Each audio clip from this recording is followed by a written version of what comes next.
No último programa, nós falamos sobre o futuro da energia do Brasil e os riscos de ter orçamento da Petrobras planejado pelo governo Lula. Ao que tudo indica, a Guiana é o país que mais cresce no mundo, graças à exploração de petróleo da margem equatorial. Mas o Brasil, que já possui uma das matrizes energéticas mais limpas do planeta, tem que seguir com a cartilha da ONU e ter uma petrolífera que desperdiça mais de 16 bilhões de reais em energia verde.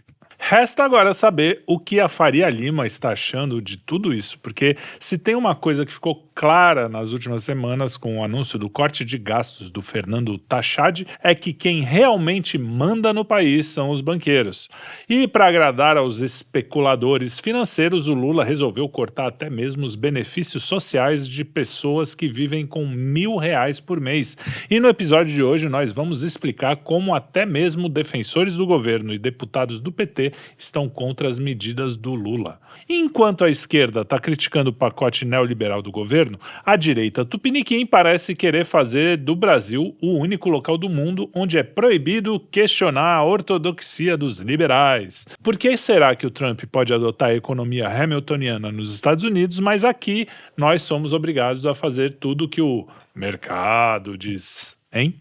E nós também vamos falar sobre o completo caos econômico no Brasil, que pelo jeito não vai deixar a gente nem mesmo comer um chesterzinho de Natal em paz. Até porque nós estamos, de novo, sob o risco de uma regulação das redes sociais e o fim da liberdade na internet, dependendo do que acontecer no julgamento do Marco Civil na Suprema Corte.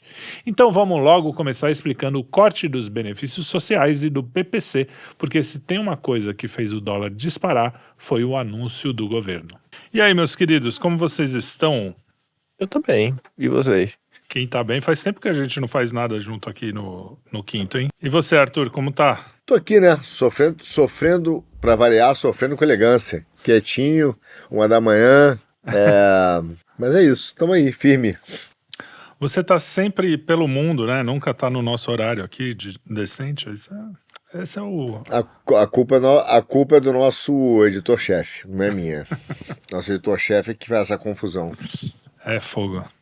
Bom, mas vamos falar de coisa boa. Difícil, hein? Essa semana tá difícil.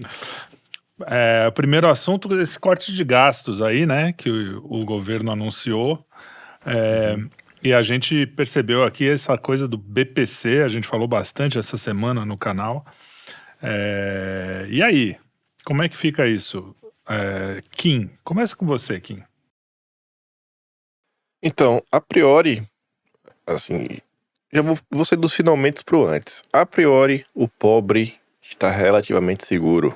Não por causa do PT, mas porque vem se desenhando aí o cenário que é tão absurdo o que está sendo proposto, que nem a turma do Centrão está disposta a aprovar o BPC. Eu tinha até visto uma postagem do Eunício Oliveira, mais centrão que o Eunício eu desconheço, né? Talvez só o Renan Calheiros, falando que o BPC é uma grande conquista do povo e que mexer nisso daí, irmão, não tem nenhuma condição. Mas o que o governo aí estava pensando é modificar algumas coisas. Por exemplo, para você conceder o BPC, que é o benefício de prestação continuada, que é um programa realmente para o miserável. O cara tem que ser muito miserável para receber e, enfim... Você faz lá o cálculo para ver a renda familiar e tem que ser assim, o povo tem que ganhar muito pouco mesmo para ter direito a um salário mínimo. Aí, hoje em dia, né, você olha ali quem mora numa casa, quem mora aqui na casa, sei lá, tem a mulher, o marido e coisa, entendi. Só que hoje eles querem mudar, assim, o que estava sendo proposto, mudar a regra, a galera queria pegar e fazer um mapeamento e sair buscando, por exemplo, olha, Trielle já tá velhinho, Trielle tem 2 filhos, hein?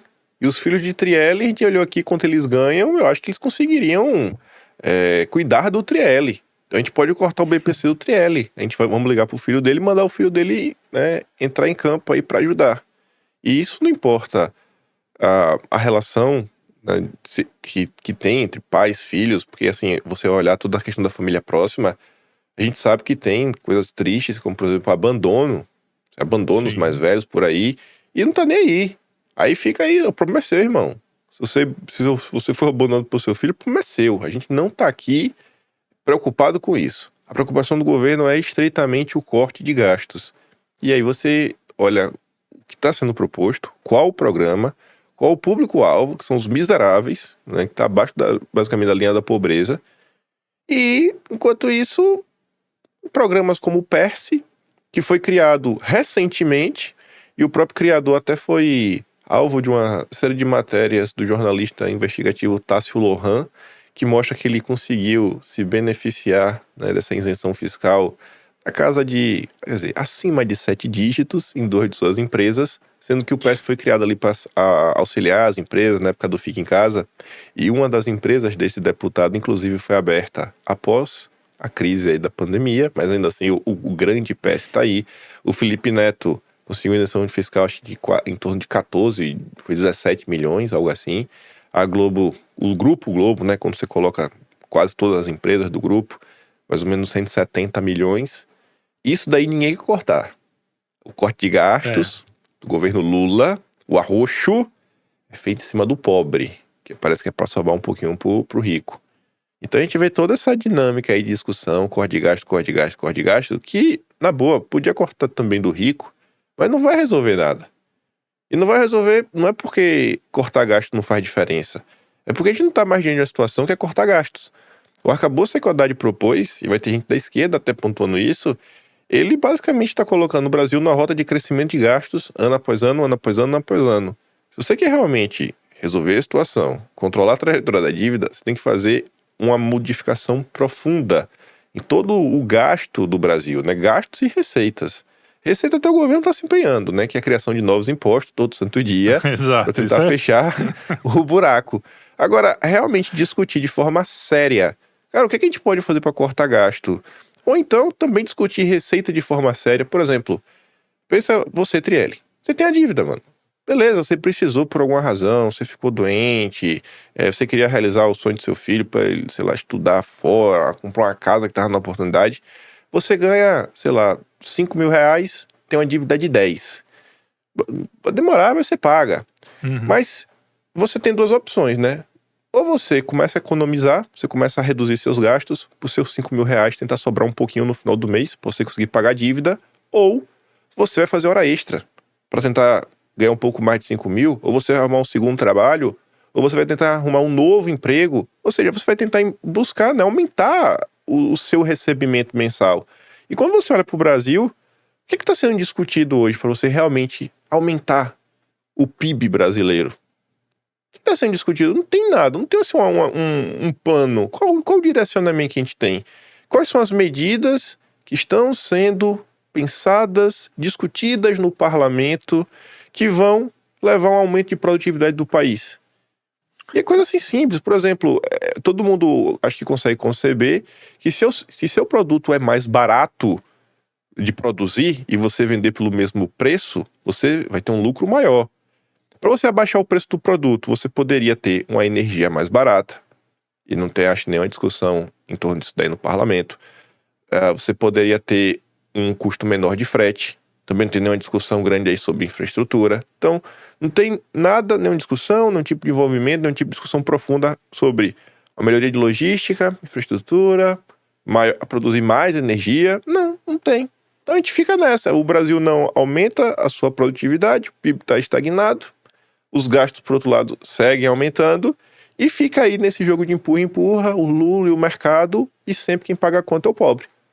E é o que você falou, né? Vai cortar, mas você vai cortar do cara. Eu tava lendo aqui, a garantia, o BPC, a garantia de salário mínimo por mês ao idoso com idade igual ou superior a 65 ou com deficiência, que ganhe até R$353 por mês. Ou seja, é o que você falou, é o miserável do miserável.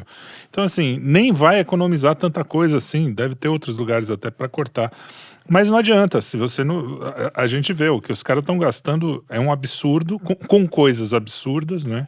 Que é isso também, não é só, não, tem que cortar o gasto, mas vai cortar no BPC e não vai cortar em coisas que são absurdas, que você poderia deixar.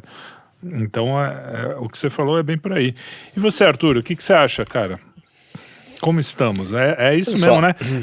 É quase, é meio óbvio até, né? Essas coisas. Quer dizer, não é tão óbvio no Brasil de hoje, porque ninguém fala mais isso, né? Pouca gente tá falando o que a gente tá falando aqui, mas é quase óbvio, né? É uma coisa, é até assustador. Pois é, Trelli, eu vejo assim, ó, o BPC, eu acho que ele traz acho que de forma definitiva, ele mostra que a esquerda no Brasil não se preocupa verdadeiramente com o pobre. Tá? Então, eu alguns programas a gente já falava que a esquerda, para ela não existe uma preocupação real com as pessoas. Ou você é útil para um determinado projeto, ou você é inútil. Né? Então, em algum momento, a esquerda, na história da esquerda, já perseguiu, por exemplo, pessoas, né, homossexuais, já atentou contra a vida das pessoas, né? Em algum momento já foi contra a política de cotas, né? Depois ela mudou. Então ela não tem um direcionamento para o Brasil, nunca teve. Ela tem um direcionamento para o seu projeto político, onde existem pessoas úteis e inúteis. E ela faz conta por causa do movimento revolucionário, para a manutenção do poder. Parte dessa conta é uma conta hoje de eleição, né? E infelizmente, hoje eles quando fazem a conta, como o Kim falou, por exemplo, cara, eu não vou tirar dinheiro de artista, eu não vou tirar dinheiro do judiciário, eu não vou tirar dinheiro, e aí é um parênteses que eu falo daqui a pouquinho, dos bancos. Eles fazem conta daqueles que permitem com que, através de ou o uso da máquina ou voto, eles se perpetuem no poder. E a partir daí, essa turma, né, que realmente precisa muito, parte do povo que precisa de ajuda, e eu me lembro que na campanha que eu fiz há 2 anos atrás, né, quando eu saí como deputado, uma coisa que me marcou muito, e eu falava pro nosso editor-chefe, para as pessoas, é que as pessoas realmente precisam do BPC. Não é pouca coisa, é realmente uma ajuda. Cara, tem muita gente que tem parentes, família próxima, que cuida de pessoas com deficiência, ou velhinhos. Então eles precisam disso. De verdade. Então, parte até a nossa discussão na época da campanha era de melhorar e facilitar a política de obtenção disso, porque até a obtenção, né, do benefício é extremamente complexo, uma lei complexa, tem que ir, provar que você tem um problema. É feito para não ajudar o cidadão. Só que a conta que a esquerda faz hoje é que essas pessoas não são mais úteis dentro do projeto do cara. Então eles não têm problema nenhum de cortar, né, o benefício dele, diminuir o valor e tá tudo bem, porque não está preocupado com as pessoas.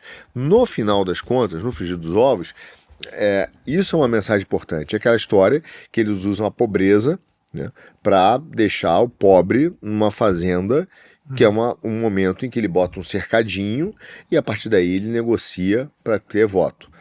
Agora, como o Kim falou, nós temos um problema maior, que é um problema de país mesmo, de quais seriam as decisões que deveriam ser tomadas. E, lamentavelmente, isso é uma realidade, o maior gasto do Brasil é de juros. Juros com os bancos, com rentismo. Então o pessoal fala de ajuste fiscal, mas o gasto, a proporção do gasto, né, que tecnicamente a diferença do gasto nominal com o gasto primário, enfim, não vou entrar no tecnicismo econômico, mas o maior problema do Brasil são os juros.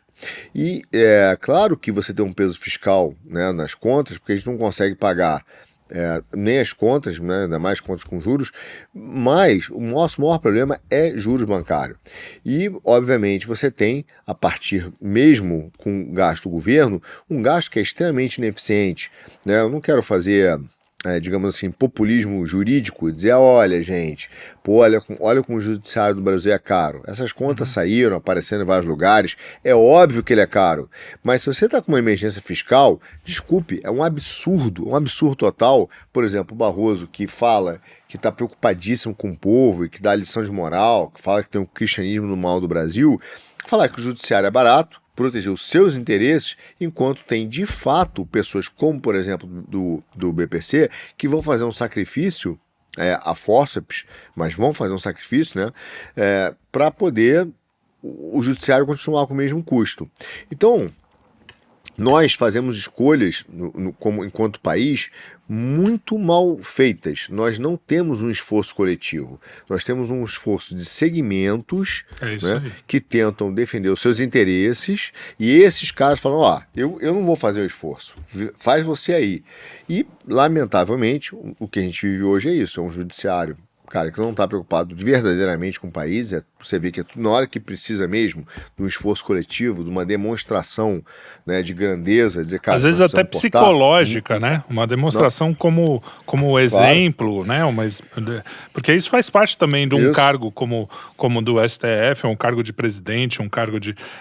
o exemplo é importante, até porque é aquela história, o cara fala, é para cervejinha, o exemplo os caras vão seguir. Aumentou os assaltos por aqui.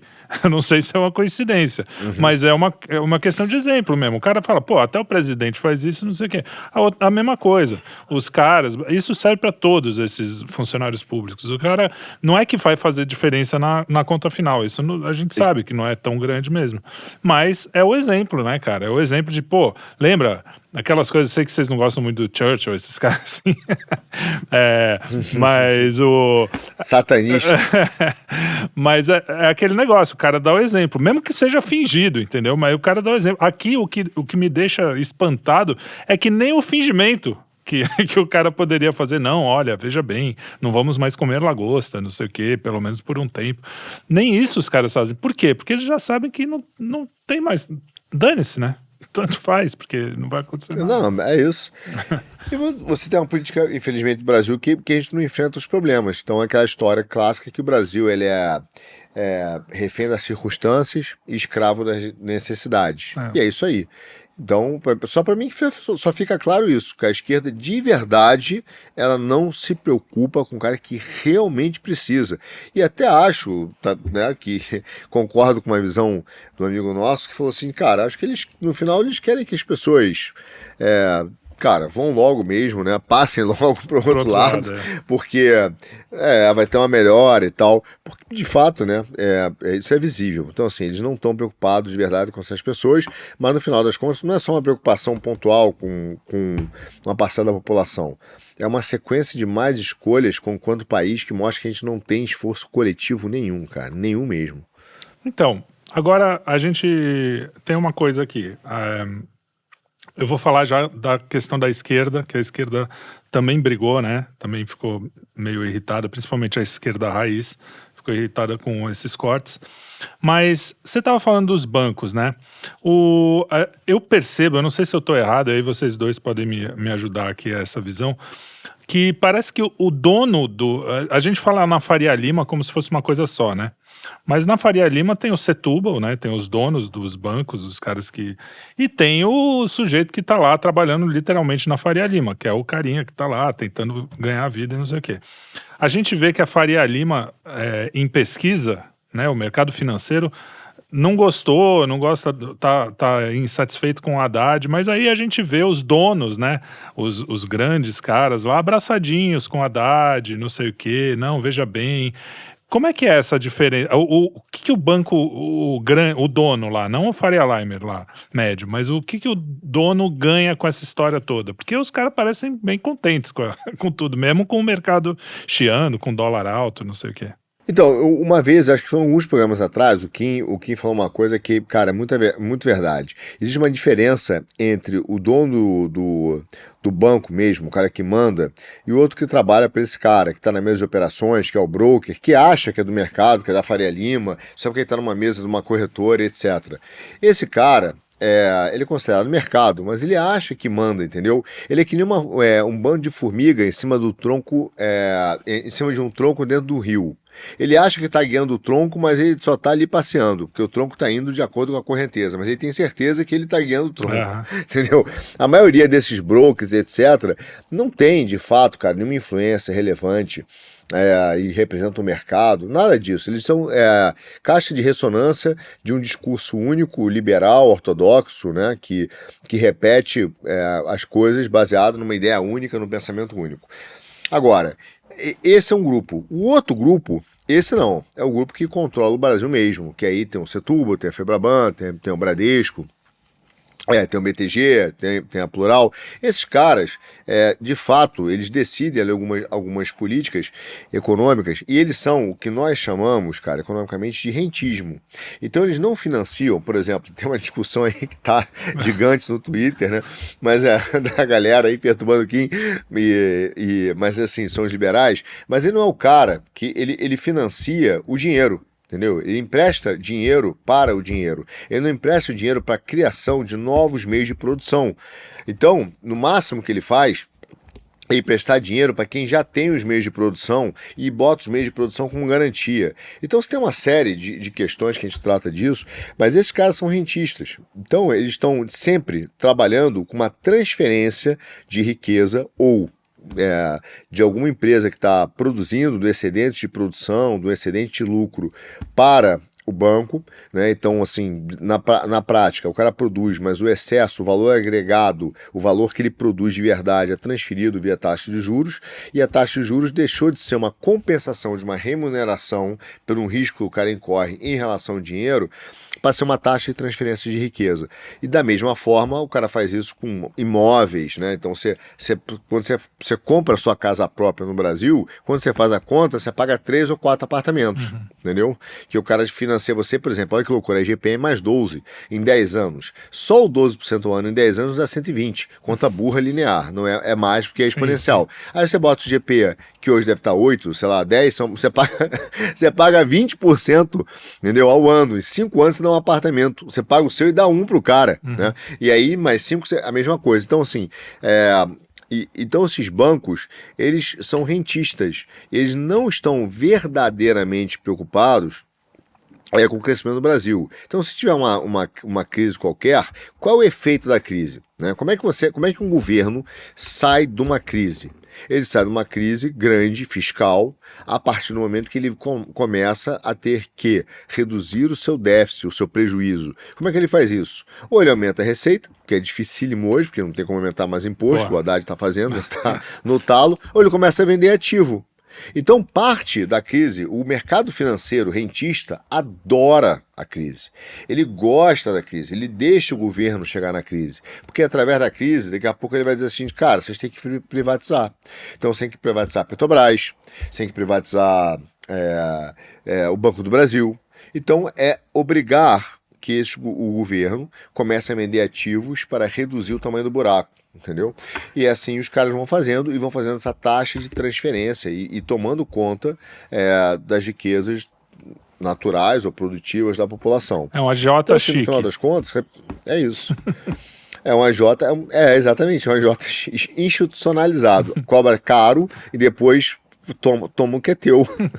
Mas de forma natural. Você é obrigado a vender. Entendeu?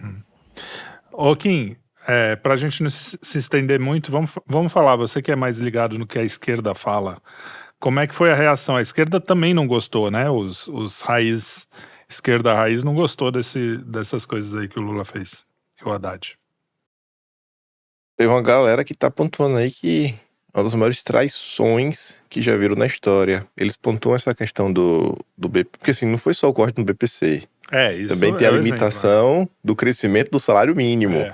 Aí os caras pontuando assim e falam, cara, nem o Fernando Henrique Cardoso conseguiu fazer isso. Nem o Fernando Henrique Cardoso. E olha o que tá passando assim, né, debaixo de aplausos, porque é o governo Lula. E assim, o pessoal tá aí nessa. Eu não sei. Eu fico me perguntando, será que vai chegar 2026, os caras realmente vão romper com Lula? Eu acho que se a chance dos caras não votar, tipo, anular o voto. Falar assim, cara, não faz muita diferença mais vencer Lula, vencer o cara da direita. Porque Lula, assim, o que é que o Lula oferece pra turma da esquerda? A não ser aqueles grupos mais chegados, né? Que vai ter talvez um acesso maior, né? No Planalto. Os campeões nacionais. Mas, pô, o cara de esquerda mesmo não tá ganhando nada. E às vezes pode ser um prejuízo, né? Às vezes acho que pode estar chegando no ponto que o cara faça a seguinte matemática. Rapaz, com o Lula aí, além de não ter espaço, o Lula acaba por ofuscar todo mundo, ainda tem um problema que tá queimando o filme da esquerda. Porque olha o que a esquerda se tornou com o passar dos anos. É realmente um partido woke. A esquerda tomou um grande partido woke. Um puxadinho do Partido Democrata. Então as críticas elas vão se avolumando e pode chegar no ponto que ela fala, cara, é melhor a gente realmente romper. Falar assim, ó, já deu, o PT traiu a causa, não estaremos de todo errado nessa história, e seguir o baile. Vamos aqui seguir, vamos focar no legislativo, vamos focar em tentar eleger assim, uma bancada, tentar recuperar um pouco da moral da esquerda perante o povo, e vida que segue. Porque não tem nenhum direcionamento. Você fala assim, cara, o que esses caras estão fazendo? Você tenta olhar assim o governo Lula assim, com os olhos da esquerda. Eu fico me perguntando, aquela esquerda tradicional, qual pasta você não consegue pegar assim, fazer um balanço que fala, não, tá ok. Você pega o agro, né? Colocaram o Fávaro como ministro da Agricultura. Não é da esquerda, é do Centrão, é do PSD.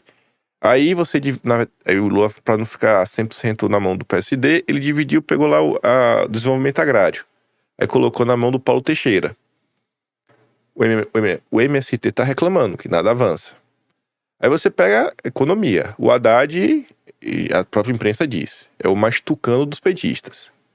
Aí você vai para meio ambiente. Marina Silva, que sempre foi da desavença, né? Nunca foi assim a petista dos sonhos, por todas as suas ligações. Aí você vai pro Ministério da Mulher. Aí se for é só política identitária, então não agrada a esquerda raiz. Você vai pro Direitos Humanos, era o Silvio Almeida, também não é da esquerda raiz. Aí você vai da de desigualdade, é Aniele Franco, não vai pra canto nenhum. Aí você olha transportes, que é infraestrutura, podia ter alguma coisa? Tá na mão do Centrão, Renan Filho. Você vai pra comunicação, tá na mão do União Brasil. As pastas mesmo assim, que você pode fazer um trabalho de base, estão todas na mão do Centrão. O que é que o PT tem hoje pra oferecer? Então assim, é aquela síndrome, né? Não, mas Bolsonaro tá aí, o Lula é muito importante pra derrotar Bolsonaro, não deixar que o fascismo volte ao Brasil. E a gente fica nesse papo de maluco. Dia sim, dia também. Dia sim, dia também. Dia sim, dia também. E o Brasil não sai do lugar. Eu não sei o que esses caras estão pensando pro Brasil. Sério mesmo, assim, o que esses caras da esquerda estão pensando aí? Onde que esses caras querem chegar? Pois A situação realmente está complicada. E o tom vem aumentando nas redes sociais. Hoje eles usam um termo muito web revolucionário ou web comunista para nomear, né, esses críticos do Lula. Vem apontando que eles são puxadinho da extrema-direita. Algumas pessoas específicas aí já vão ter termos só para aquela pessoa, porque até chamando muita atenção, tipo nosso companheiro Jones. Já tem gente chamando ele de Jones Paim. Poxa, tá difícil dele disfarçar nossa amizade. Ele até fica me criticando lá nas lives, pra falar, não somos amigos, não gosto dele, é fascista. Mas ele não tá conseguindo mais esconder nossa amizade. Teve o Recosta da Pimenta também, vem sendo bastante atacado, criticado. O Brasil 247, esse programa específico, até o Atushi, teve outro dia desse, o cara fez um meme do Atushi com o boné do Trump. Make America Great Again. A bancada trumpista da esquerda. Fala, cara, por onde esses caras vão? Então, assim, o cenário é caótico pro governo Lula. Caótico. O que o Lula tem no final do dia é Globo. E ele também conta com o fato que grande parte da população brasileira segue dormindo, segue sem saber o que está acontecendo. E aquela coisa, né? Assim, é o Lula, o pai dos pobres. Tem aquele vídeo clássico que tu já deve ter visto já, do tiozinho, que ele se joga no chão do supermercado e fala que tá tudo barato. E aí você compara, então, o vídeo desse cara no governo Bolsonaro, sei lá, arroz a R$20. Meu Deus, isso é um absurdo, tem que derrubar esse governo, Bolsonaro isso, Bolsonaro aquilo outro. Aí no governo Lula, o arroz mais de 30, aí ele se joga no chão e grita, é Lula, Lula, Lula. Você fala, meu Deus do céu, cara. Sabe, tu é povão, cara. O cara dirige um carro caindo aos pedaços, carro velho mesmo, e tá assim, sabe? É uma idolatria cega. Essa idolatria... Mas, pois é. Então essa é a sorte do Lula ainda, né? Ele tem uma grande parte de pessoas que não entendeu o que se passa no país. No dia que o povo entender a situação do Lula, acho que vai ficar bem complicada. Kim, você não acha que o Lula fez uma aposta de fato, quer dizer, errada sem dúvida, né? Porque eu me lembro que a gente falava depois da eleição do Bolsonaro, né? Do Lula, quando ganhou do Bolsonaro, que o Lula faria esse governo woke e que a grande aposta dele era pegar uma grana que ia vir para a pauta ambiental dos Estados Unidos e que ele ia utilizar a grana das políticas do meio ambiente para fazer um populismo, né, de tomar lá da cá no povão e passar as leis que interessavam a Europa e aos Estados Unidos, a turma woke. Só que no final das contas, nos Estados Unidos e na Europa, esses caras também tiveram problema. Então eles não conseguiram pagar, por exemplo, o Fundo da Amazônia, mandar dinheiro, né? O financiamento das COPs foi um fracasso. E aí o plano dele deu errado, né? Porque ele pensou, bom, eu tenho a despesa, mas a receita não veio. Então ele ficou vendido no papo, né? Nem vai vir. Então acho que a aposta dele que deu errado foi essa. Apostou no cavalo errado. Ele achava que ia ganhar dinheiro do Biden, sei lá o que ele achou, mas não veio, o dinheiro não veio. Pois é. E aí agora o cara tá no mato sem cachorro, né? Pois é. E falando em dinheiro... Eu não sei nem se foi uma aposta. Eu acho que ele resolveu aceitar um acordo. Não acho que ele falou, eu vou seguir por esse caminho, que esse caminho vai me dar popularidade. Acho que foi assim, ó, irmão. Você tá aí em Curitiba, se você quiser ver o sol de novo, redondo, tem um caminho aqui. É só trair todo esse movimento que um dia você fez parte. O amigo Biden tá aqui pra te ajudar. E aí tá lá. Esses dias eu vi uma postagem de alguém da esquerda conhecido, a pessoa falando assim, que se alguém tivesse que ganhar acho que um prêmio Nobel, uma coisa, é a Laura Richardson, que é a general do Comando Sul, porque ela realmente conseguiu impedir o golpe. E era uma pessoa grande, não sei se foi um ex-jornalista da Globo, que tava comentando isso no Twitter. Eu fiquei de cara, eu falei, rapaz, os caras, eles não só não escondem a interferência do bem, como ainda querem premiar. Tem que dar um prêmio. Eu falei, vale tudo, né? Contra Bolsonaro vale tudo. Pois é. E aí, aliás, deixa eu dizer, enquanto a gente tá gravando, o Lula tá no Sírio, eu não sei se ele ainda tá lá, mas aparentemente tá tudo bem, mas a gente não sabe o que pode acontecer nos próximos dias, né? De repente a gente vai entrar no ar sem ter essa informação, só para as pessoas saberem, né, o que tá acontecendo. Enfim. Liberalismo. Liberalismo foi a grande discussão desses dias aqui no X. O Kim Paim estava tretando lá. O Arthur, como sempre, nessa discussão, gosta de entrar na briga.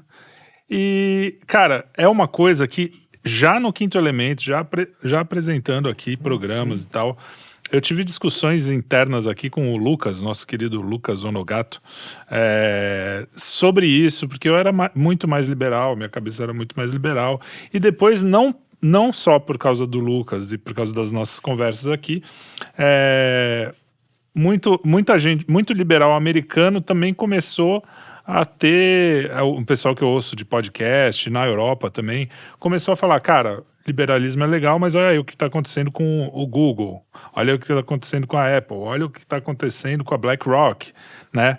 E aí aqui no Brasil, aí eu comecei a pensar, então o liberalismo não pode ser um ídolo.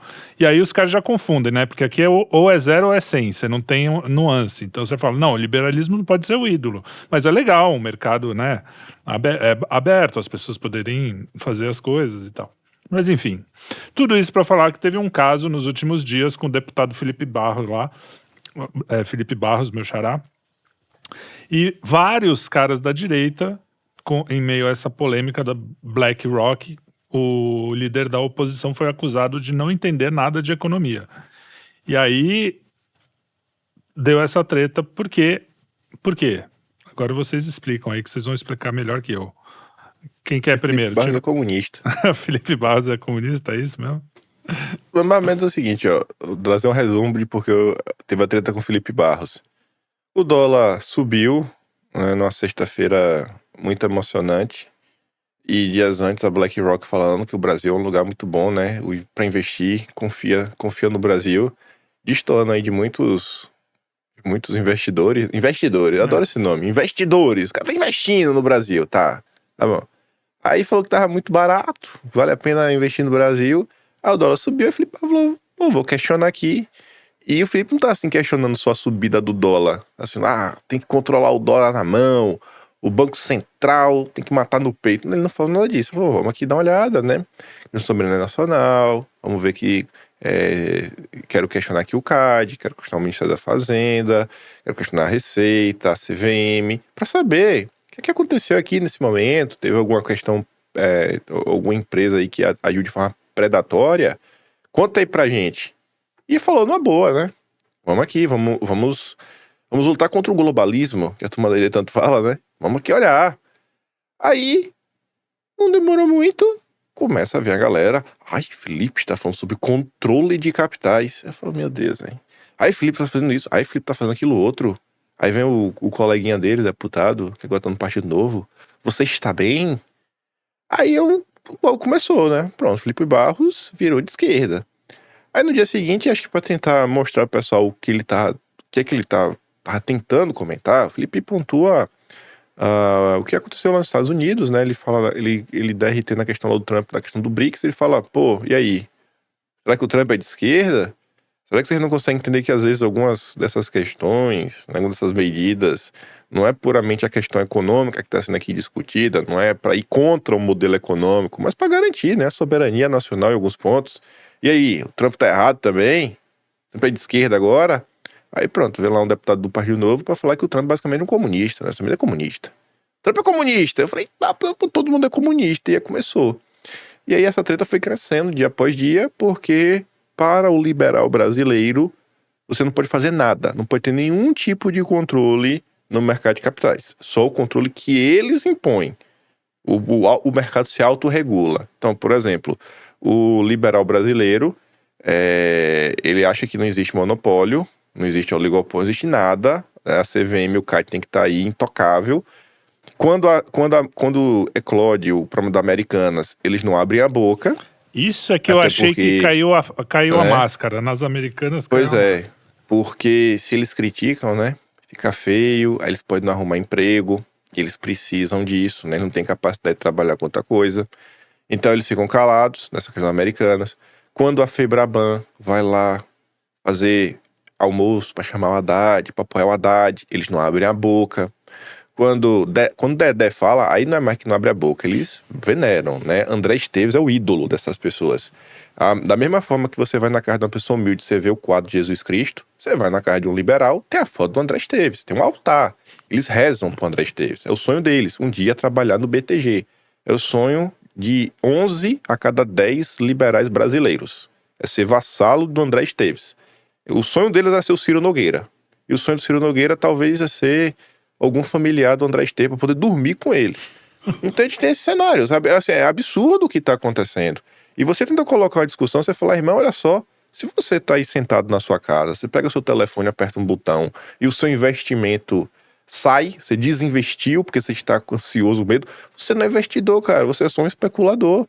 Porque esse tipo de coisa não acontece. Um cara que é dono de uma indústria, um cara que é dono de um comércio, o cara que tem um comércio de roupa, ele vai fazer o quê? Vai botar o comércio nas costas, na mochila e vai embora. Exato. Pode até levar o estoque, mas o estoque tá ali, cara. Você não vai vender num clique. Não é assim que acontece. Tem todo um risco. Tem funcionário, tem as leis trabalhistas no Brasil, tem sindicato, tem imposto, tem a possibilidade de ser assaltado, tem a possibilidade de ter um curto-circuito pegar fogo, tem logística, tem que, sabe, conseguir atrair o cliente. Tem mil e uma coisas. E aí você pontua que a gente precisa focar no setor produtivo, não ficar discutindo só política financeira, né? Um financismo diariamente. Você abre, e às vezes o pessoal, eu acho que é má vontade de entender mesmo, mas eu acho que os caras são burros. Porque, por exemplo, você pega o jornal, você abre, faz um teste, vai num qualquer um desses veículos especializados na cobertura econômica do país. Bicho, é só notícia assim, não, o IPCA tá tanto, o déficit fiscal tá tanto, não sei o quê, tá, e aí? Não tem uma notícia, às vezes tem, não tem análise, né? Não tem... Mas assim, ó, não é isso assim, o cara falando assim, não, olha, temos aqui que lutar para asfaltar a BR-319. A BR-319 asfaltada, olha só, isso não se faz, não é porque não tem dinheiro, mas é porque, né, o Ministério Público, as ONGs não querem. Você tem um polo industrial no Brasil, que é a Zona Franca de Manaus, que a única saída terrestre não é asfaltada. Não, é absurdo. Parece lógico isso? Isso é ser o quê? Um nacional desenvolvimentista que quer planificar a economia? Pois é, como me acusou. Eu falo assim, cara, vocês são malucos. Você não vê assim uma pressão, por exemplo, vamos aqui explorar a margem equatorial. E ninguém tá falando para criar uma nova estatal e fazer isso. Não, cara, é só assim, a coisa não tá sendo explorada porque não deixam. E os caras, e assim, eu acho que os especuladores conseguiram até ganhar dinheiro com isso também, se quisessem. Mas não existe nenhum tipo de foco nisso. Não existe nenhuma cobrança em torno disso. A preocupação dos caras é só, pô, como é que tá aqui, né? A taxa de juros, Selic. É como se a Será que Selic vai subir economia, um pouquinho mais? como se a economia não, a vida real não fizesse parte da economia. E a economia nasceu Exato. assim, é isso, né? A economia é a vida Pois real. é. E os caras querem te convencer que o grande investidor que fica sentado no sofá, apertando o dedinho, né, lá no celular, ele é mais importante, ou pelo menos tão importante, como o cara que está empreendendo mesmo, indo para cima aí de todos os riscos que existem no país. Não dá pra dizer, é que eu, de certa forma, aqui fazendo o advogado do diabo, que se todos esses caras saírem, a gente vai se ferrar. Existe um, como é que eu digo? Não é um valor moral, mas existe um valor de como as coisas são. Os caras estão aí, é ruim que o dinheiro vai embora. Mas realmente você não pode dizer que as pessoas que produzem e que fazem alguma coisa de verdade não são mais importantes para o país. Até porque aquele cara, é o que você falou, de um dia para o outro ele desliga o botão ali e o Brasil acabou. O carinha da indústria, Pois é. o carinha que tem o açougue, que seja, o cara, qualquer pessoa assim, pelo menos ele tá aqui produzindo e ele tá mais comprometido, né, com isso. E você tirar isso da equação é o que você falou, ou é burrice ou é uma ignorância, aquela coisa que o cara estudou tanto que ficou mais burro, né? Aquela história. O cara fica na teoria da teoria da teoria. A bola pro Arthur, eu até dei outro exemplo, acho que hoje, sei lá, hoje pra mim, né? Ontem enfim, essa semana eu dei um exemplo que é o seguinte: quando se fala de educação, é fácil, eu acho que até pro liberal, ele é meio limitado, mas até pra eles é meio que fácil de entender que educação não é comprar mais tablet, Isso. não é comprar lousa eletrônica. Você mudar a metodologia talvez é mais importante. Talvez passe pelo conteúdo que está sendo abordado, a forma como está sendo abordada. Então os caras conseguem entender isso aplicado à educação. Mas quando você fala isso aplicado à economia, aí é gritaria. Não mexam com os rentistas, os especuladores. O liberal também fala do Jorge Soros. Tem muito liberal aí que fala, Jorge Soros, BlackRock, não sei o quê. Mas não adianta, porque no final é isso. Quando sai dos óbvios, o cara não consegue perceber. Arthur, fala aí, que você tá muito quieto já. Vão reclamar que você não tá falando. Cara, olha só, esse assunto me tira do sério por vários motivos. Primeiro, vamos por parte. Né? Eles colocam a apresentação da teoria liberal, do ponto de vista econômico, do ponto de vista intelectual primeiro, tá? E eu nem vou me prender nisso. Mas eles colocam como se fosse uma ciência superior a qualquer outra. Então, ele fala assim, exemplo, tem gente que fala assim, eu chamei o senhor Kim Paim para discutir, não, existe uma direita que não estuda economia, e é uma turma, eu já vou falar dessa turma que fala que não estuda economia, é uma turma que esquece que, por exemplo, que a CIA influencia na geopolítica, que ela utilizou por exemplo, a expansão de gastos para aumentar o complexo militar e industrial americano e que existem interesses geopolíticos e que os caras usam, inclusive, o dinheiro como arma. As sanções, por exemplo, dos Estados Unidos é o uso do dinheiro como arma. Então isso não está previsto desculpem a franqueza, que nem caceta de teoria econômica nenhuma. Arthur, agora, só para pegar um parênteses do que você já falou, a criação do PIB, que vem do cara chamado Simon Kuznets, o cara fazia parte do Conselho de Guerra dos Estados Unidos, né? Então... Isso aí.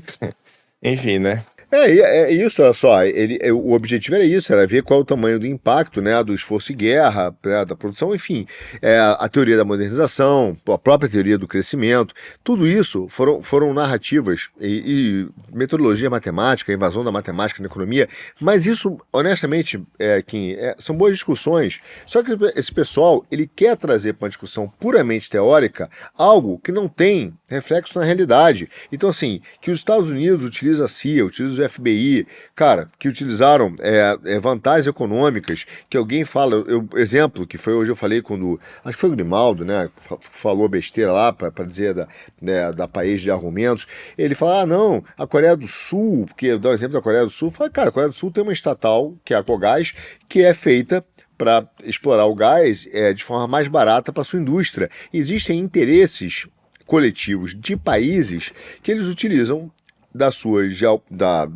do seu poder, seja de hard power, soft power, econômico, hegemônico, cara, para fazer predominâncias. A China, quando empresta dinheiro para países, para fazer o BRI, ela está fazendo uma estratégia geopolítica.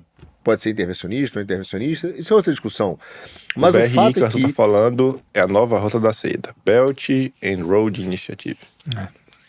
Exato.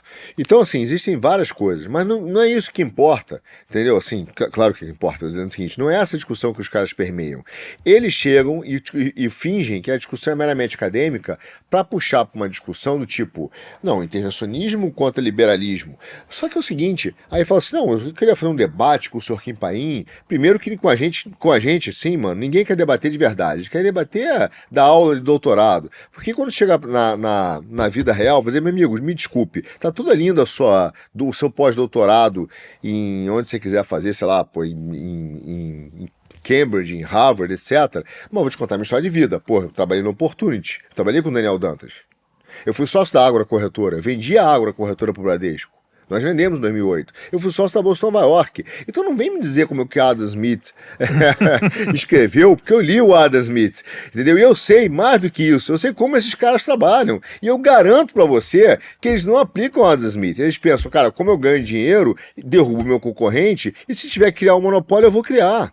O André Esteves, cara, volta e meia está em todos os eventos da esfera, do Dória, tá nomeando o governo, senta com a Haddad, manda no Banco Central. Que caceta de liberal é esse? Entendeu? Então, mas você está generalizando, Arthur. Você está generalizando. Não, eu tô nomeando os caras. Aliás, aí você pega, por exemplo...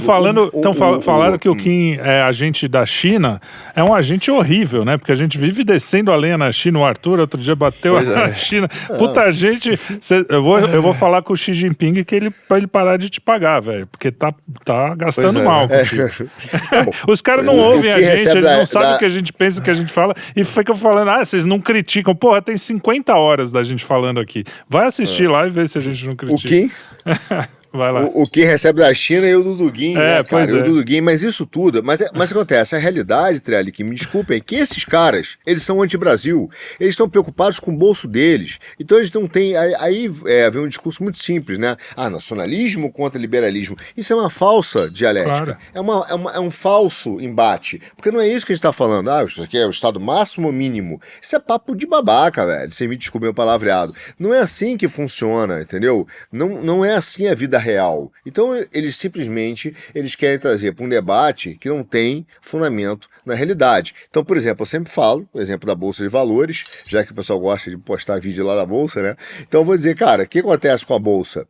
Nós temos qual é o símbolo maior do liberal, do livre mercado? É a Bolsa de Valores, onde se negocia ações, abertura de capital, é onde essa galera chega a pouquinho e fala assim, não que os investidores... Tá bom, o que aconteceu no Brasil, por exemplo? A CVM abriu mão do seu poder regulatório e deixou a BSM fazer a autorregulação de mercado, assim como tem a Febraban, né? O sonho de todo liberal. O que a BSM fez? Concentrou o mercado, favoreceu a XP, a CVM favoreceu a XP, cara, favoreceu o BTG, favoreceu a quebra de 90 corretores que tem na Bolsa. Pega hoje aí, cara, o volume tem 3, 4, 5 concentra o mercado brasileiro. Aí você vai ver, não, mas eles estão aumentando a capilaridade da Bolsa. Mentira, eles estão ampliando o acesso a investidores para tirar a poupança desses caras e concentrar em 3, 4, 10 empresas, que é o Brasil. O Brasil deve ter 30 empresas que fazem 90% do volume negociado e no contrato futuro tem 2 contratos. E o sistema brasileiro de bolsa ele foi dominado pelos liberais para criar monopólios. Então não vem com essa história, cara, de que não, vamos fazer um debate. Vamos! Cara, a hora que eles quiserem. Mas eu conheço os bastidores desses caras, entendeu? Então eles não estão preocupados com um projeto de desenvolvimento. Você não vai ver esse cara de verdade comprando uma debênture de 30 anos. Entende? Não existe. Ele quer 5 anos, 3 anos, 2 anos. Pô, ele quer o máximo de rebate possível, de spread, de estrutura de colocação. Não tem essa figura que eles falam. É puramente utópica, não funciona no mercado financeiro assim. Você fala no Brasil, eu vou além, cara, não funciona em lugar nenhum do mundo. Claro que vai ter ativos, algumas debêntures mais longas, etc., de título público, mas os caras operam, já passam para outro fundo, já. Então, assim, essa estrutura de monopólio, cara, de concentração, um lado maior, um lado menor, para lá ou para cá, isso é a estrutura do mercado financeiro. O financeiro não é de desenvolvimento há muito tempo. Então, nós vivemos uma refeudalização do sistema. Agora, esses caras falam isso, não, estamos aqui debatendo o liberalismo. O intervencionismo, né? Agora, o que eles falam, por exemplo? O livre mercado não é uma arena livre, né? É tipo gladiador, onde o pau canta, né? Uma força de equilíbrio de ofertas, de demanda e oferta. Não. Tá? Ele tem uma regra de funcionamento. Tá ótimo. Quem escreve a regra? Só para saber quem escreve a regra. É o Estado? Não é a mão invisível do mercado. Bancos? Não é a mão invisível. Não, entendeu? Cara, eu sempre digo que a mão invisível do mercado tem Parkinson. Cara, eu conheço a mão invisível do mercado, tem Parkinson. Então, não esquece, cara. Ela tá ali, né, é a mão do Lula, a mão invisível. Então, assim, ele realmente não funciona dessa maneira. Eu não demonizo o mercado. Acho que o mercado tem o seu papel. Se ele fosse organizado para não ser um mercado financista, entendeu? Mas isso é uma outra discussão. Só que o ponto do Felipe é muito simples. Fala, cara, peraí. Eu não estou sendo intervencionista, eu quero entender que caramba foi essa do dólar, né, na semana ser manipulado e logo depois que há uma desvalorização enorme do real, o BlackRock vem comprando. Será que estão comprando os ativos brasileiros baratos? Aí as pessoas falam intervencionismo. Essa turma parece que não conhece o escândalo da LIBOR na Inglaterra. Os bancos ingleses, cara, manipularam, foram multados em bilhões de pounds, manipularam a taxa de juros na Inglaterra. E todos os contratos na Europa e fora da Europa, alguns deles são referenciados em LIBOR, né, que chama taxa de juros lá, interbancária inglesa. Então, a LIBOR mais tanto, os caras manipularam. Ah, mas ô Arthur, aí você tá falando da Inglaterra, país eco, terceiro mundo. A gente tá falando de Brasil, né? Aqui nunca aconteceria uma coisa dessa. Ok. Então, esses caras falam assim, não, e eles são tão babacas, já, que ele vem com a discussão assim, não, qual é o filósofo que o senhor segue? Porque aí vem um lado intelectual. Esses caras são, primeiro, eles acreditam que a economia, a ciência reina, né? Então ela tá acima de todas, quase que uma teologia. Segundo, que eles são positivistas. Qual é o modelo que o senhor defende?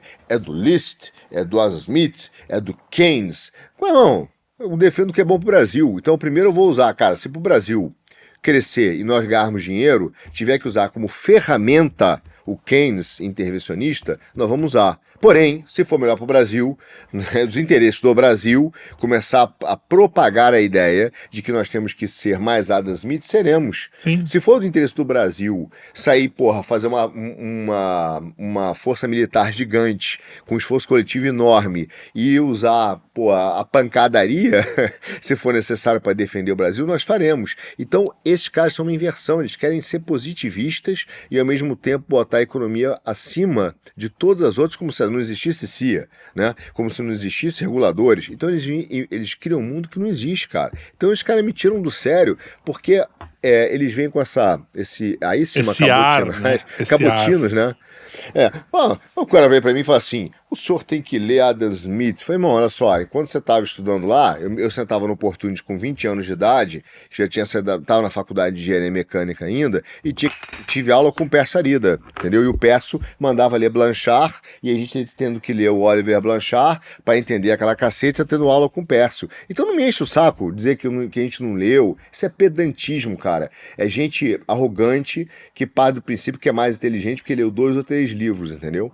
Então esses caras não devem nem ser levados a sério porque eles são contra o Brasil. Eu digo sempre assim, o pior desses caras é que eles são contra o Brasil, só isso. Não é liberalismo, é anti-Brasil, entendeu? Só isso.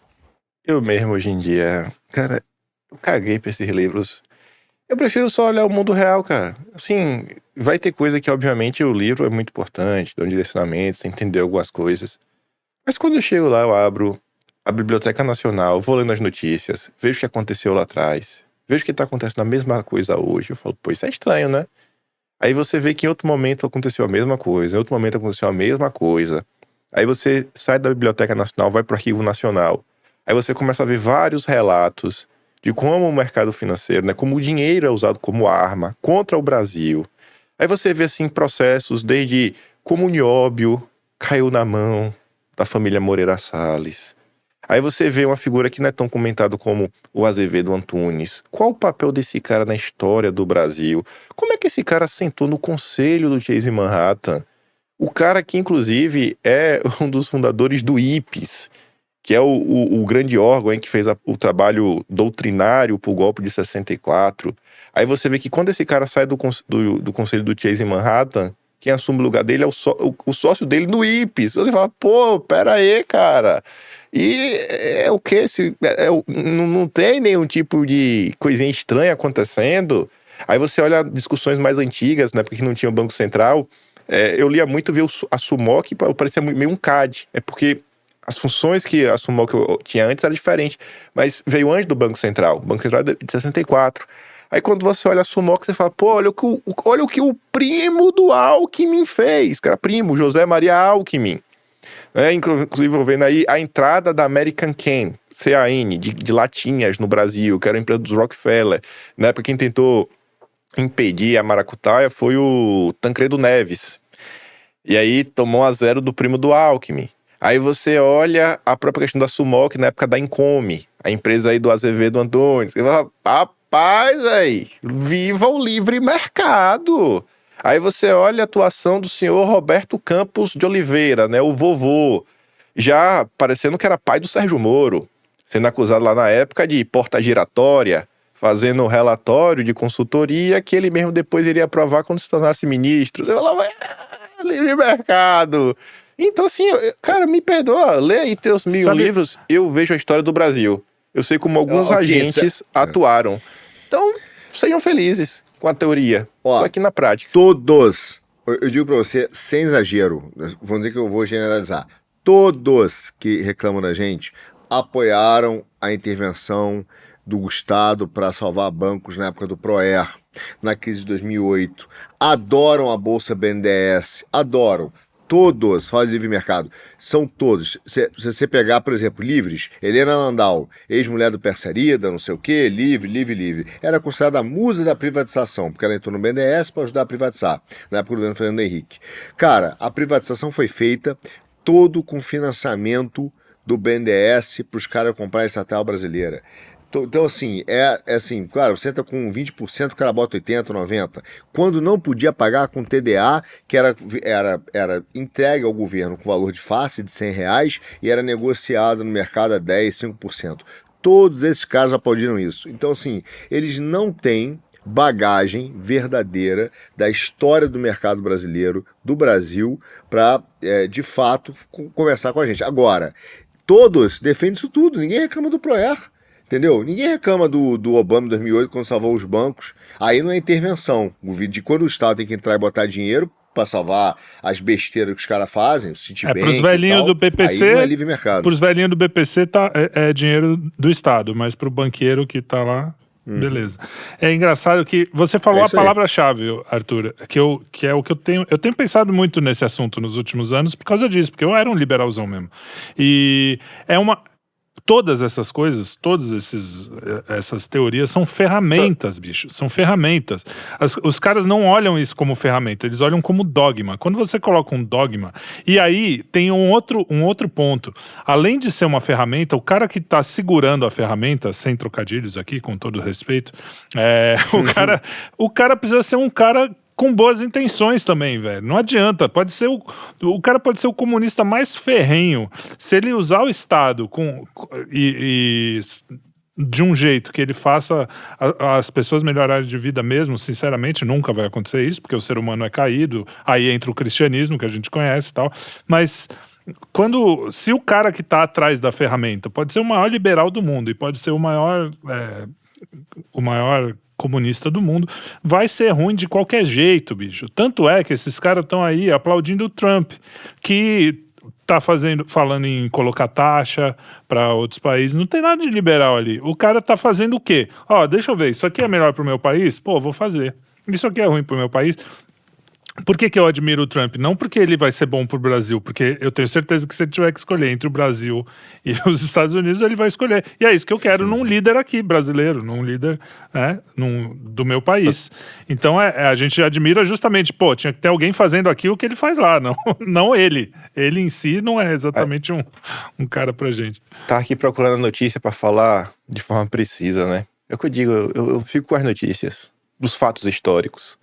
A turma aí adora gritar contra o Klaus Schwab. Ai, o Fórum Econômico Mundial, meu Deus, globalismo, me protejam. O que é que trouxe o Klaus Schwab para o Brasil? Assim, a primeira reunião, assim, oficial do Fórum Econômico. O Klaus Schwab já tinha vindo antes, né? Estranho ele vir para o Brasil em 1970, né? Estranho ele vir. Antes do primeiro, não era Fórum Econômico Mundial, era Simpósio Europeu de Administração. E 5 pessoas foram. E um deles... Assim, é um milagre da internet. Um dia apareceu, assim, eu tinha um nome e nunca consegui achar nada do cara, até que um dia a Érica Veiga fez uma thread, ela falou, olha, achei um grupo aqui, e ela conseguia falar dos Klabin em casa. Agora tem um brasileiro que foi membro aqui desse grupo que eu não achei na internet, mas vi aqui, era militar. Eu falei, peraí, o cara que tu não achou nada, Érica, assim, é a peça que faltava do meu quebra-cabeça. É o cara que tava lá em 1971, já no fórum, que era o Ribas, não sei o que lá, Paulo Ribas Domingo, eu acho. Enfim, era tipo um almirante da Marinha, empresa da indústria naval, né, que foi destruída. Que coincidência. E quando a empresa que ele tava na época era a Verolme, quando a Verolme quebrou nos anos 90, quem apareceu pra comprar foi a turma do Soros. Também outra coincidência. Mas falando do seu Klaus Schwab, quem trouxe ele para o Brasil pela primeira vez foi a Associação Brasileira das Companhias Abertas, a famosa Abrasca, em 85. E quem é que presidia a Abrasca em 85? Vocês conseguem chutar? O nome da família, para ficar fácil. As opções não serão muitas. Moreira Salles. Setúbal. Pô, eu ia falar Setúbal, eu não falei porque eu falei, eu vou errar. Paulo Setúbal Caraca. Neto, viva o livre mercado! Bando de trouxa, sabe? Então assim, irmão, pega teu livro aí, lê Adam Smith, lê teu Mises, teu Hayek. Eu fico com a história. Beleza, Eu vamos prefiro jogar pela história.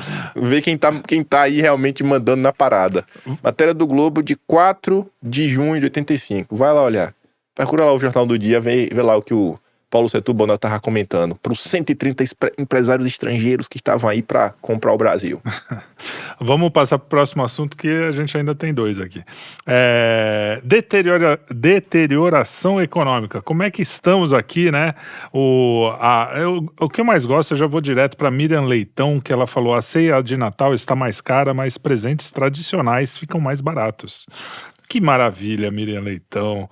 O brasileiro realmente tá pior do que na época da pandemia, né? Eu lembro que para mim foi o primeiro choque que eu tomei na vida, assim, econômico, porque eu já estava trabalhando, né, já faz pouco tempo, já adulto, com filhos e não sei o quê, e eu passei, pela Dilma, impeachment da Dilma, passei a crise de 2008, já trabalhando, tudo isso, mas, cara, você vê todo mundo parar, ser obrigado a parar, todas as lojas, todos os restaurantes aqui, aquela coisa, e você fala, cara, isso aqui vai ser um inferno. As pessoas, eu achei que ia todo mundo morrer, sabe? Aquela coisa mesmo.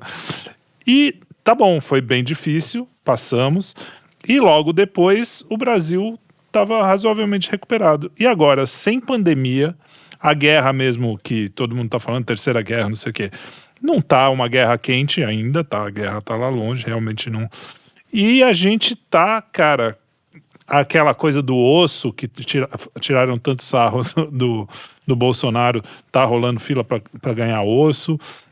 A galera teve um tweet do Felipe Neto falando, aguardem esse tweet daqui a 2 anos, 3 anos, sei lá quanto, os preços estão todos muito mais caros.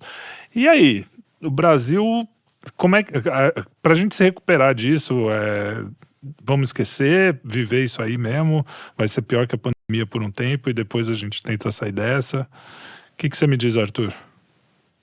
Deixa eu só começar a falar uma coisa pode que você falar. puxou Mira Leitão.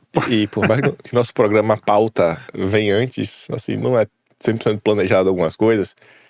Pra eu buscar aqui a questão do Paulo Setúbal Neto da Brasca, eu abri o Atlas que eu sabia onde estava, né? No fevereiro de 2024, que é lá na parte dos dossiês históricos.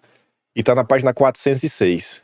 Na página 404 do Atlas, vai ter aqui uma série de notícias da Tribuna da Imprensa, que na verdade não é notícia. A Tribuna da Imprensa tinha uma parte que chamava Os Caros Colegas, onde fazia tipo um Media Watch dos seus próprios amiguinhos. E eu coloco aqui uma série de notícias de 1999, que vai de 8 de janeiro, 5 de março, 6 de maio, 3 e 4 de julho, todas falando da Miriam Leitão. Todos, assim, o cara lá tava falando, pô, Miriam Leitão, né? Ela é intimíssima de Gustavo Franco, Pedro Malan, Mendonça de Barros, Daniel Dantas, Pércio Arida, Lara Rezende. Ela comenta lá, depois passa um monte de pano. E o telespectador está vendo a novela, assim, o cara faz a crítica e no final ele termina perguntando, né? Tá vendo a novela da Globo? Aí no outro dia ela vai, Miriam Leitão no desespero, não podendo entrevistar mais Gustavo Franco, Malan, Mendonça de Barros, Lara Rezende, nem ninguém que tanto enfeitava o seu passado recorreu a Daniel Dantas. O homem do Opportunity falou e não disse nada, que era o combinado. Coragem dele, satisfação dela, que mostrou que está viva, vivíssima, diga-se. Então assim, essa turma, hoje aí, passando pano pro Lula, tá passando pano desde a década de 90 para as mesmas pessoas. Estão levando o Brasil pro buraco, é um projeto programado de destruição do país. E ela deve estar feliz, contente e sorridente. Mas vai lá, Arthur.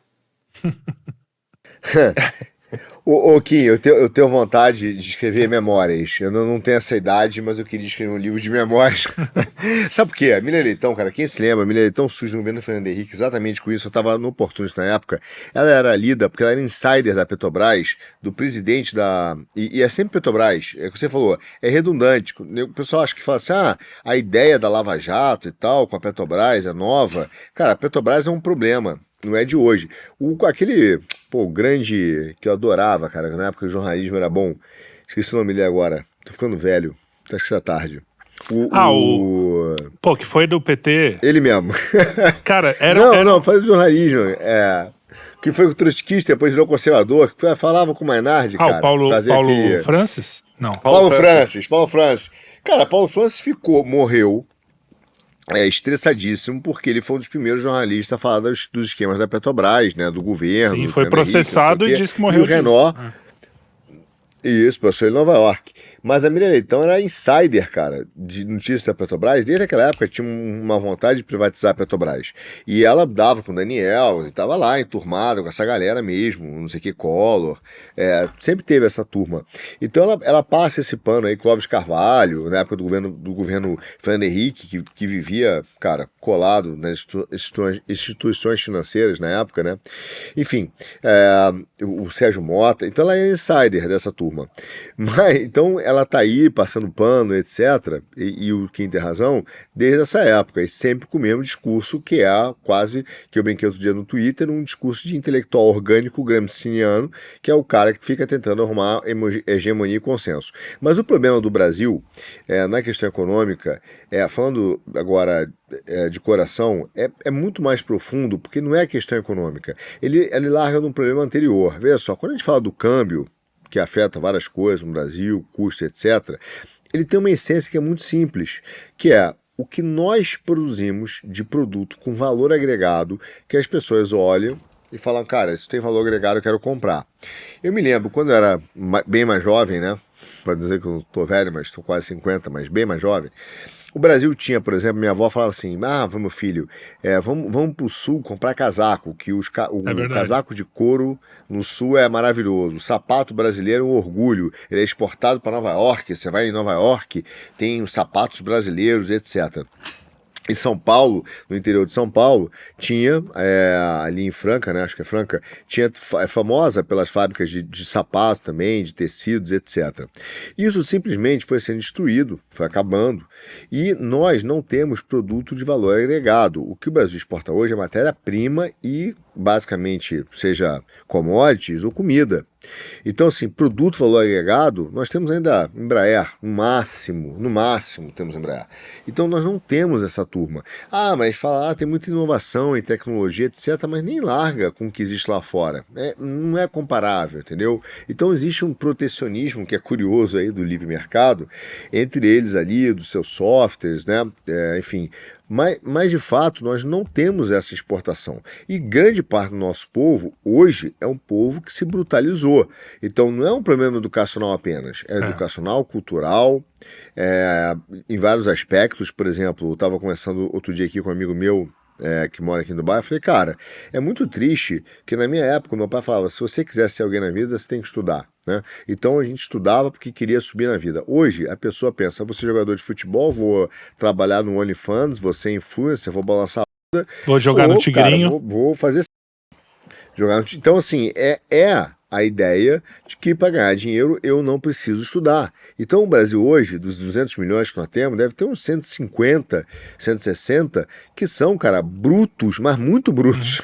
Pô, os caras apedrejaram brasileira. Apedrejaram o Papai Noel lá no...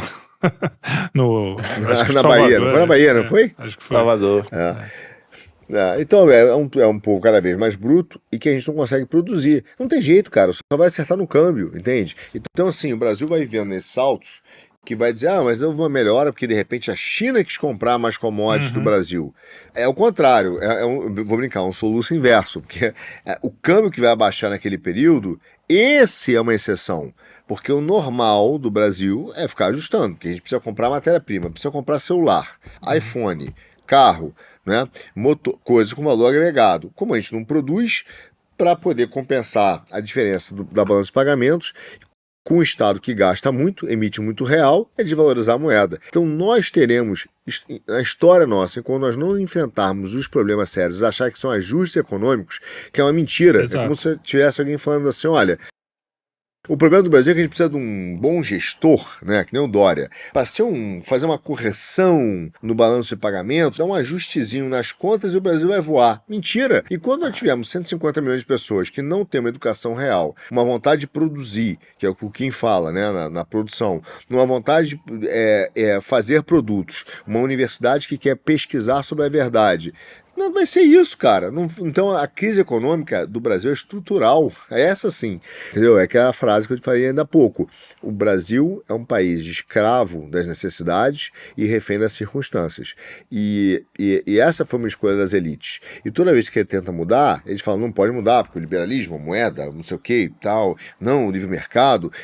E a gente vive, vai viver nisso, entendeu? Não, e é os dois lados, né? O liberalismo de um lado e aí o assistencialismo populista do outro, né? Então, você tem o pior dos mundos, porque aí o cara... Você foi falando, eu fui criando uma imagem na minha cabeça, eu falo assim, pô, imagina, sei lá, um cara no... Vamos até botar em São Paulo, que é um país que tem mais oportunidades industriais, assim, vamos dizer.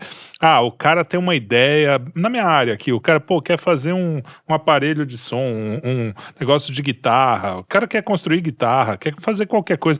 Meu, imagina o herói que o cara tem que ser para ter essa ideia e fazer ela virar realidade num país em que toda a matéria-prima vai ser mais cara, você vai ter que importar coisa porque muita coisa, principalmente nessa área, é de baixa qualidade. Aí o dólar tá sempre indo e voltando, você nunca sabe, você vai estar à mercê do dólar.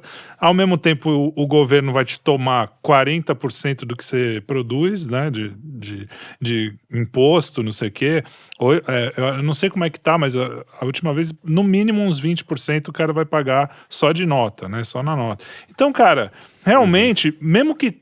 Esse é o problema, né? A gente fala, não é o ambiente, o indivíduo sozinho ele consegue. Mas, cara, num ambiente desse, o cara tem que ser um santo, um herói, tipo, napoleônico, para o cara sair de dentro dele uma pessoa que fale, não, eu vou encarar todos esses problemas. E do lado dele tem o traficante oferecendo não sei o que, do outro tem o tigrinho, se for uma mulher tem aqui o OnlyFans para ela ganhar um dinheiro fácil. Cara, é muito difícil, eu não tô justificando as pessoas, né? Mas, cara, o ambiente faz diferença sim, cara. Tu tá querendo comparar o cara aí, vamos botar, né, da guitarra, que ele tem que ter conhecimento até de madeira, Sim, né? Pra de você tudo, cortar né? madeira, tratar ela, né? Alinhar um braço, cortar ali no padrão perfeito pro traste ficar no ponto certo. Aí você ter as notas, né, bem tonadas, que envolve diversas peças diferentes, produzidas por pessoas diferentes, E com a cadeia conhecimento, logística né? gigante, que aí ainda tem toda a parte elétrica, que é mais outra cadeia. Você quer comparar isso, sério, você quer falar que isso é investidor, você quer comparar esse cara com o Ideias Radicais, que tá com o celular dele comprando o título da dívida? Pois é, exatamente. Pera aí, pô. Pera aí, Trielli. Não, Pera aí, irmão. Vamos na respeitar os macroeconomia. nossos investidores. Na Vamos macroeconomia. respeitar os nossos investidores. Vamos respeitar os nossos investidores. Você precisa estudar economia.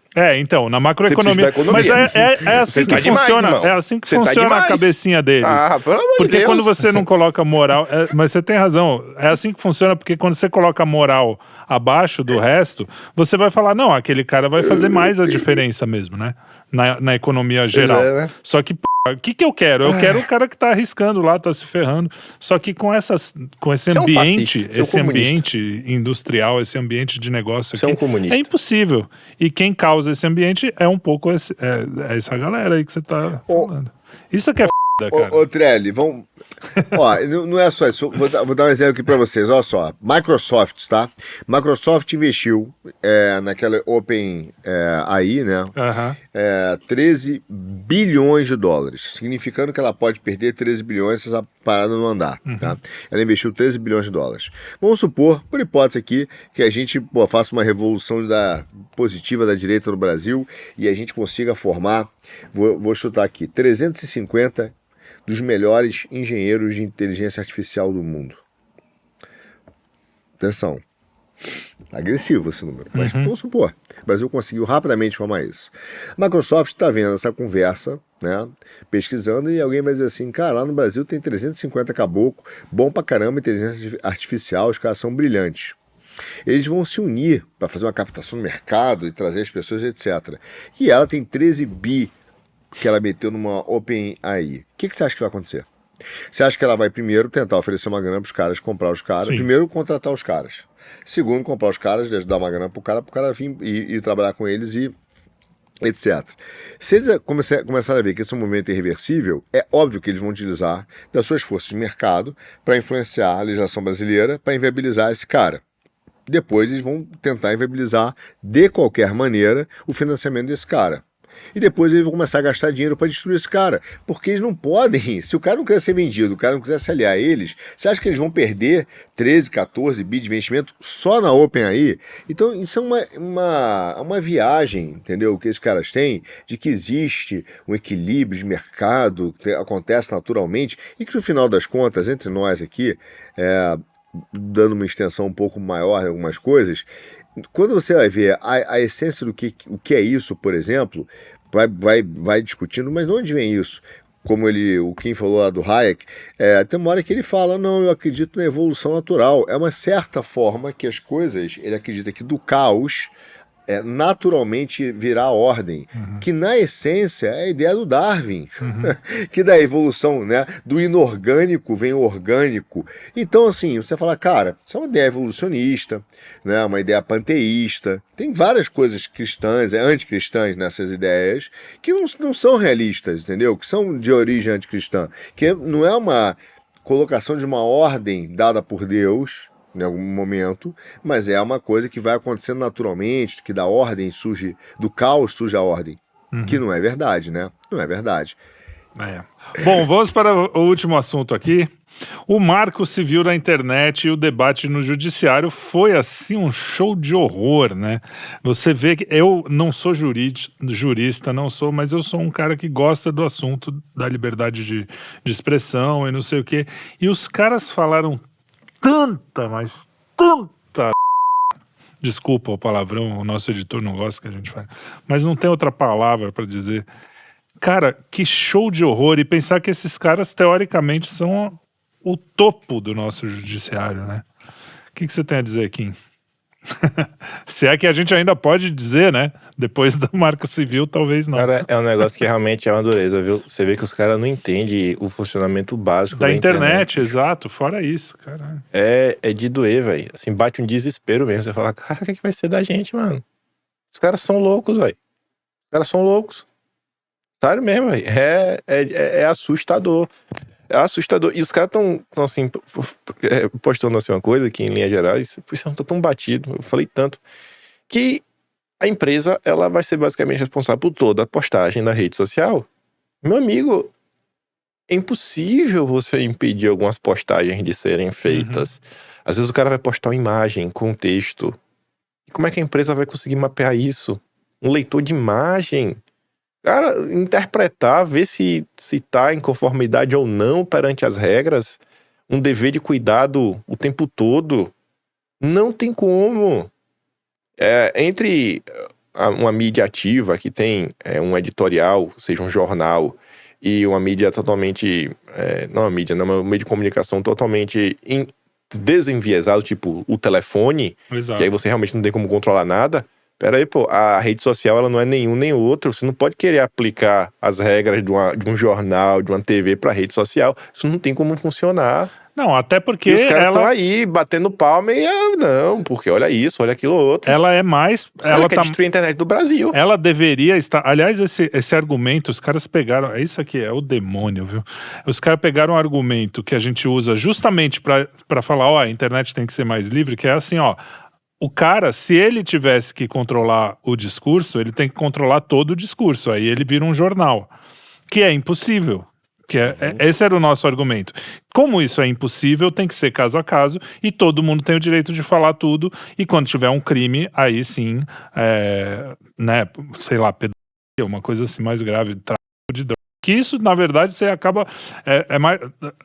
menos agora, mas o tráfico de drogas você vê. Se você procurar MC, não sei o que, no X, você encontra. Se eu quiser comprar, com certeza eu consigo pelo X, ou pelo Facebook, ou por qualquer coisa. Então, assim, o lance é evitar o crime como você evita no telefone, é o que você falou. Tem muito mais. Eu acho que está muito mais próximo de um telefone, até por uma questão prática, que o cara não consegue censurar tudo ou controlar tudo. Ou então acaba, né? Vira um negócio que não tem sentido existir uma rede em que o cara, você só vai... Não é que você vai postar o que quiser e vão ver o que tá errado. Você só vai postar o que eles permitirem, basicamente. Vai ser isso. Pois é, bicho, não tem condição nenhuma. E os caras estão achando isso importante pra salvar a democracia e tal, e pipipi, ppp. Mas olha... Sério, velho, é dolorido, viu? É impressionante. O nível, né? O nível até intelectual disso, né? Do cara não perceber. Porque aí eu não acho nem que é cara de pau. Eu acho que realmente o cara acha mesmo que tá falando uma coisa inteligente ali, certa. Que nem o cara que falou, é a mesma coisa que o cara jogar o cara da ponte, é liberdade de expressão. O cara nem sabe o que é expressão no sentido, né, jurídico desse termo de liberdade de expressão. E o cara tá lá no... Eu que sou eu... Enfim. Arthur, você tá com a cara de quem quer falar, mas não pode. Não, eu posso. Você sabe, eu vou voltar à liberdade de expressão, porque para fazer meu ponto sobre isso, mas o que mais me chamou a atenção, que foi engraçado, por exemplo, foram as pausas dramáticas, né? Então o cara tá falando uma besteira enorme, mas com ar de sabedoria. Sim. Uma coisa assim, mais ou menos assim, ó. Batatinha quando nasce, ela esparrama pelo chão. Eu carrego o papai no bolso e a mamãe no coração. Os caras... Foi isso. Olha só, tem momentos que o cara falou isso. Existe uma via, né? Então, assim, foi uma das coisas mais ridículas. Mostrou, cara, o tamanho da vulgaridade intelectual, no caso, na Suprema Corte, que nada mais é do que um reflexo da brutalidade da sociedade. Algumas dessas analogias, voltando à questão da ponte, provavelmente o que aconteceu? O cara leu isso muito rapidamente, sinteticamente, apressadamente. Não é esse exemplo. Uma analogia que devia ser um raciocínio bem interessante, que ia estendendo certas coisas da consequência de levar ao absoluto, por exemplo, a liberdade de expressão, E aí ele pega lá e aí fala, pô, vou usar o exemplo da ponte para exato. emendar essa analogia. Vou arrasar. Como o cara não construiu aquele raciocínio brilhante que ele leu, Exatamente. né, e não é capaz nem de repetir, ficou esse negócio. No absoluto, aí aquele absoluto que o cara falar que tem nada a ver com nada, no absoluto, isso é liberdade de expressão. E ficou ridículo. E realmente a corte conseguiu algo que realmente foi brilhante, cara. Ela conseguiu se apequenar ainda mais. Não, ela Então, conseguiu é uma coisa unir o Brasil, né? inacreditável, entendeu? Até a Patrícia Campos Melo achando que, pô, isso aí tá meio exagerado. Não, foi bobo, cara, foi bobo, argumento bobo, quinta série, parece, nem, sei lá, nem quinta série. Mas, aquele negócio, o que eles querem, eles decidiram fazer, e esse é o maior problema para mim, eles já assumiram que o Congresso Nacional não vale nada no Exato. Brasil. Então nós temos um problema de disfuncionalidade das instituições, entendeu? Então, assim, ele já pega e fala, o Congresso, já falamos, né? O Congresso decidiu que não quer votar. Decidiu, ele discutiu e falou, eu não quero votar o PL da fake news. Não acho, quero deixar livre. Aí o cara fala, olha, vocês se omitiram porque vocês tinham que regular. Não, a gente discutiu, a gente não se omitiu. A gente discutiu, né? E não quer deixar assim. E aí fala, não, mas eu não concordo e a partir daí nós vamos regular então, já que vocês se omitiram. Não houve omissão, né? Houve uma decisão de não votar. Então, os caras usurpam o poder e, infelizmente, é o problema que não é só do Brasil, é um problema das democracias, que é a disfuncionalidade das instituições. E isso, cara, é o maior problema disparado nosso. E agora a gente tem pessoas que querem criar uma legislação para bater o pé, que no final das contas, que o Kim falou, vai ser impossível de implementar, cara. Vai ser uma loucura para as big techs. Não é o que o povo quer, mas é que, enfim, São os vai donos do sair, Brasil. né? E O que na prática vai ser o seguinte, muita gente vai falar o que quer e não vai ter problema. O que vai acontecer vai ser perseguição política. vai ser o inverso. Preciso pegar o Kim. Aí eu pego lá, escolho um dia que ele falou uma frase, dúbia, seleciono para cancelar o Kim. Vai ser assim. É assim que vai funcionar. Entendeu? Isso aí. E é curioso que é o que você falou, não é um fenômeno só brasileiro, né? Porque na Inglaterra também, post de Facebook já tá dando cana, né? Até viralizou de novo um vídeo do começo do ano de um cara que foi preso. Porque postou lá. Não Então, sei também o que o cara postou, às vezes teve- é um crime mesmo, né? Também tem isso. Mas, Então, teve um caso em Portugal que aconteceu semana passada. É emblemático porque é uma boa discussão. Um cara foi fazer um comentário, do jeito que eu vou falar aqui, vai parecer muito pior do que foi, tá? Mas eu vou falar mais ou menos o que ele escreveu. E num comentário, ele é um cara considerado radical, de direita, sei lá o quê, mas esse cara deu, numa discussão qualquer do Twitter, ele escreveu mais ou menos o seguinte, basicamente ele disse então, numa discussão, que escreveu que deveriam então pegar as mulheres de esquerda e forçá-las, né, à prostituição. Ele escreveu essa imbecilidade no Twitter. Esse cara foi condenado a 2 anos de prisão, tá? Por essa frase idiota. Enfim, qual o problema dessa questão? O problema dessa questão é que tem vídeos de pessoas dizendo, por exemplo, que os brancos deveriam morrer. Um exemplo. Teve gente e várias outras, tem gente dizendo, enfim, não dele, de forma geral. Outros vídeos que também se referiam a pessoas com um grau de violência muito tão maior. grande ou maior do que esse. Só que esses caras não foram condenados, sequer o vídeo foi retirado. E aquele cara foi selecionado. Entendeu? Então você já tem isso acontecendo. O cara o tribunal decidiu, mano. O cara vai pegar 2 anos de cana. Não, e é isso, né? Entendeu? Você começa com as coisas absurdas mesmo que os caras falam. Daqui a pouco já é você falar que homem é homem, mulher é mulher. Já começa a ir vindo mais pra cá. Pra uma coisa mais normal. Depois é você colocar um salmo. Depois entendeu? Porque, cristofobia. Ao contrário, né? O cristianismo, ele é opressor, então não pode. Enfim, aí... E aí, o Jones Manuel mesmo tem um vídeo, tem um vídeo que falava isso, né? Que o Jones Manuel tinha um vídeo que falava que ele achava que quem era contrário à revolução, ele era a favor, não contrário, né? Que tentasse resistir à revolução, proletariado, lá comunista, era a favor da pena de morte. Tanto que ele falou, e deu tudo bem, tá lá o vídeo, zero problema. Eles podem falar tudo, não pega nada. Errado é quem discorda deles. Já não sabe. Eu já concordo com isso. Eu também não discordo de ninguém, pelo amor de Deus. Tô aqui na minha. Mas, Kim, Pois é, só fascista discorda deles. Fala. faça a sua despedida aí, que a gente já também se alongou e acabamos os assuntos. Achei que não ia dar tempo. Quem se beneficia com isso, até tá aqui, e realmente é uma coisa boa da gente lembrar, vai ser a Globo, né? Vai voltar a ser a voz oficial do Brasil, que eles estavam muito bem para eles, né? Pra gente não. Lá sozinhos, né? até entrar a internet e a gente encher o saco deles. A Globo vai voltar a reinar se esse negócio passar, né? É isso aí, e assim, grande parte desse cenário que a gente tá vivendo é exatamente por conta dos liberais, dos isentões, toda aquela turma que ficou de tititi durante as eleições. Bolsonaro e Lula É a são mesma iguais. coisa, exatamente. Bolsonaro e Lula é a mesma coisa. Aí, olha o que tá todo mundo agora sofrendo, aí. Sabe, é incrível a mesquinhez dessas pessoas, sabe? Irresponsabilidade, Fala assim, pô, cara, vocês são demais, bicho. Não tem condição uma coisa dessa. Até quando a gente vai ficar nessa? Até quando, sabe? Vai ficar assim pra sempre? O tempo todo jogando contra, parecendo um bando de orangotango gritando no meio da selva. Vai ver que vai ficar com a última banana. Aí agora fica aí, né? Nossa, meu Deus, a internet no Brasil está sob risco. E tá mesmo, já pensou? Porque o Rumble já foi embora. Imaginando começar a vir litígio atrás de litígio. E o cara fala, cara, não tem como eu lidar com isso daqui. Como é que eu posso ser responsável por esse bando de louco? Eu vou sair do Brasil. Pronto. Isso aí. Já pensou um Brasil sem nenhuma empresa da Google funcionando, nenhuma empresa da Meta funcionando? E não vai ter a estatal. Não vai ter a estatal da rede social. E se tiver, já sabe como vai ser, né? Só vai poder falar. Você não vai poder falar que o Lula é... E não vai ter, mas não vai ter, porque isso assim não é uma questão de só do governo querer, do Lula querer. É muito mais complicado que isso. Então assim, estamos no mato sem cachorro, né? E numa questão que, se nem a imprensa mais tá...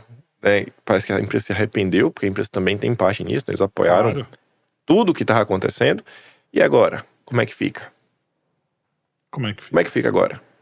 E a gente avisou, hein? Cara, como é que fica? E a gente avisou. Exato. E, assim, tiraram sarro da nossa realmente, cara, esses filhos da mãe. Eu não faço ideia, cara, de coração assim, o que é que pode ser feito. Porque você tá lidando com um poder sem nenhum tipo de controle. Porque criaram esse cenário.